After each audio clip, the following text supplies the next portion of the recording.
এই তুমি এখানে কি করছো? তোমার কখন পাঠাইছি যে ফুপড়াগুলো কাটে রেডি করে রাখো?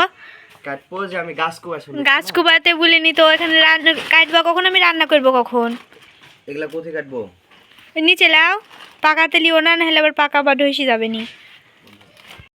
কাটা হয়েছে না, আমি তুলবো কিভাবে বলো? না কাটলে আমি কি করবো? আমার দোষ? একবারে মধ্য সোজা ঠিকভাবে কাটো। তোমার হাতি বেঁকা, রেখে দাও।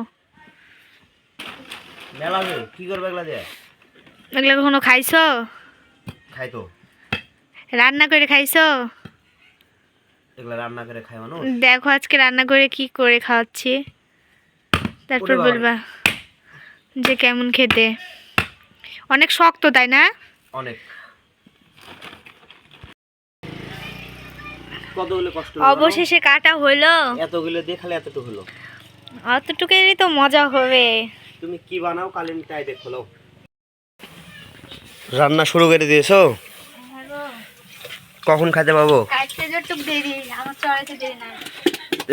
দুধ কেন? তুমি কাটলা ফুপড়া আবার দিছো দুধ। দেখো কি রাঁধছি, না রাঁধলে তো বুঝতে পারবা না তাই না?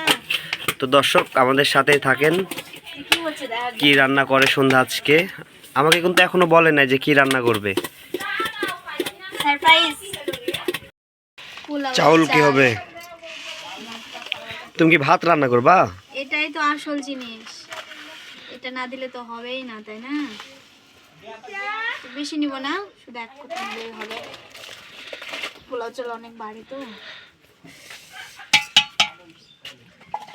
ভালোভাবে নাড়াচাড়া করতে হবে, নাহলে আবার তলে লেগে যাবে।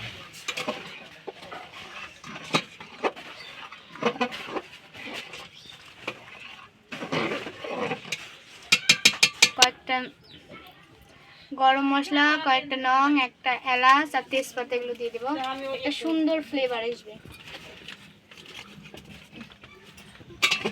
ভালোভাবে নাড়তে হবে, নাহলে আবার তলে লেগে যাবে।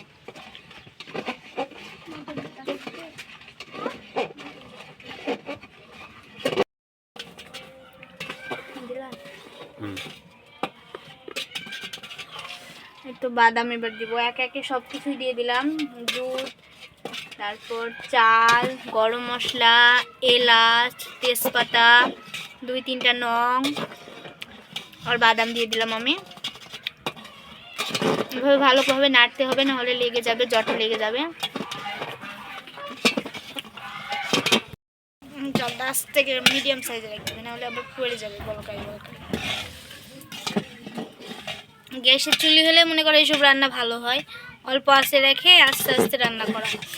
তো গ্রামের মানুষ, আমাদের তো চুলায় রান্না করতে হবে। তুমি ফুপড়া কাটাই নিলা আমাকে দে দিবা কখন এটা? তাই গো, আসল জিনিসই যে দিতে ভুলে গেছি।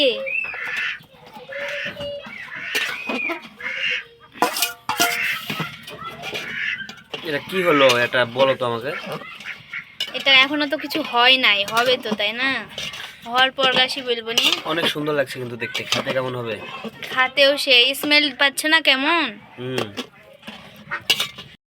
এগুলো আমি ঠিক বুঝতে পারছি না, করতে পারবে যাই যতটুকু মিষ্টি খাবে সেই পরিমাণে দেওয়া উচিত। যার মুখের স্বাদ যেমন, যারা কড়া মিষ্টি খেতে বেশি পছন্দ করেন তো বেশি।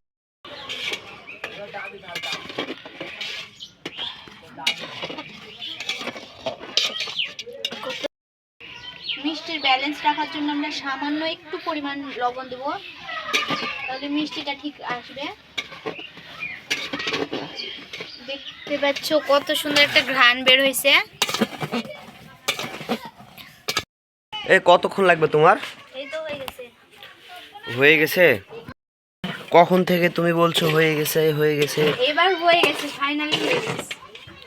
এটা কি? এটা বলো এবার আমাকে। এটা হলো পায়েস, মানে এটা হলো তালের, আঠির আর পোলা চালের মোরব্বা।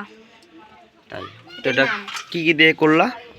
এখানে পোলাও চাল আছে, তারপর গরুর পিওর দুধ আছে, তেজপাতা, লং, এলাচ, বাদাম, কিশমিশ আর খেজুর আর চিনি মেন। কি রান্না করলা এতক্ষণ ধরে দেখি? এই তো দেখে তো ভালো মনে হচ্ছে।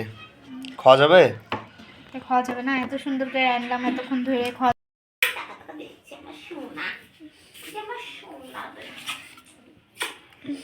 কেমন হয়েছে?